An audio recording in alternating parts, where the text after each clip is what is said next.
بسم اللہ الرحمن الرحیم۔ مختصر سی بات کرنا ہے، اس کے اندر یہی بتانا ہے کہ صحابہ کرام معیار حق ہے، ہر خیر کا منبع ہے، ہر شر سے دور ہیں، ان کے جیسی زندگی گزاریں گے تبھی ہم کامیاب کامران ہوں گے۔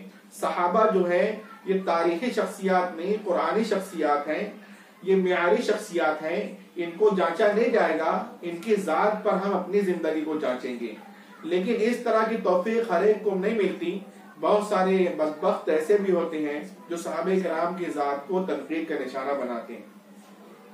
لیکن ایسے لوگوں کو آپ دیکھیں، یہ تو دور نبوی موجود تھے جو صحابہ کی عقل پر جو ہے تو جملے کس رہے تھے، اللہ نے ان کو احمق قرار دیا اور یہ قیامت تک کے احمق قرار پائے۔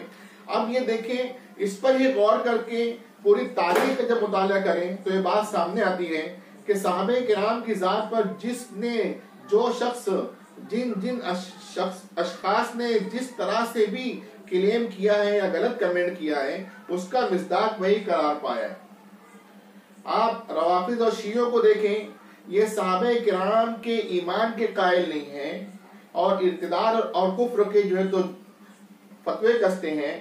نتیجے کے اندر دیکھیے ان کا اپنا ایمان سلامت نہیں، یہ صحابہ کرام کو اسلام سے خارج قرار دیتے ہیں۔ نتیجہ یہ ہے کہ اسلام سے ان شیعوں کا کوئی واسطہ نہیں۔ آپ دیکھیں، یہ حضرات شیخین پر تبرہ کرتے ہیں، نتیجے میں یہ خود اپنے بچوں کا نام کلب اور زویب رکھ کر اپنے بچوں کو اپنی زبان سے کتا اور بھیڑیا بلاتے ہیں۔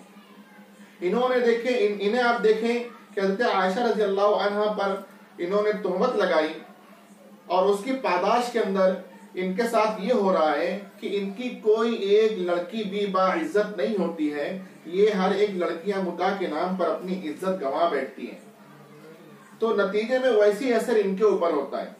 ہم نے دیکھا کہ خلافت و ملوکیت لکھ کر کسی نے صحابہ کرام کی ذات کو کٹہرے میں کھڑا کرنے کی کوشش کی، اس کی ذات اور شخصیت آج تک کٹہرے میں کھڑی ہوئی ہے۔ تنقید سے بالاتر تر کوئی نہیں ہے کہ صحابہ کرام پر تنقید کرنے والا آج تک تنقید کا نشانہ بنا ہوا ہے۔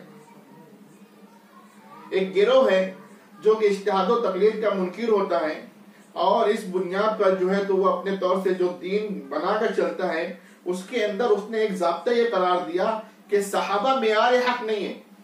کیا کہا؟ کہ صحابہ معیار حق نہیں ہے۔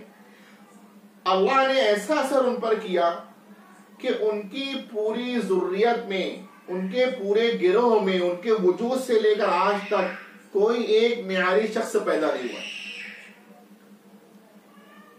کوئی ایک شخص ایسا نہیں گزرا ہے جو قابل تقلید ہو۔